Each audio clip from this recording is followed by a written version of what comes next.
Купил обогреватель на Мегамаркете, где-то 41 тысяча рублей, и 23 тысячи это Сберспасибо, то есть он мне обошелся где-то в 19 тысяч рублей. За 23 тысячи я куплю себе дополнительный газовый баллон, но он, конечно же, дешевле, даже оставлю с наваром. Пользуйтесь. Балу Бог 15, серия Flame.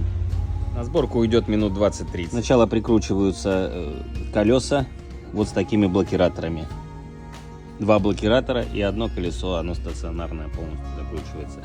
Затем прикручиваете направляющие и крышку. С направляющих лучше сразу снять пленку, иначе будете мучиться, как я. Затем вставляете колбу аккуратно, чтобы не разбить, и прикручиваете вверх. Одеваете козырек, одеваете сетки. Все, готово. Сборка завершена.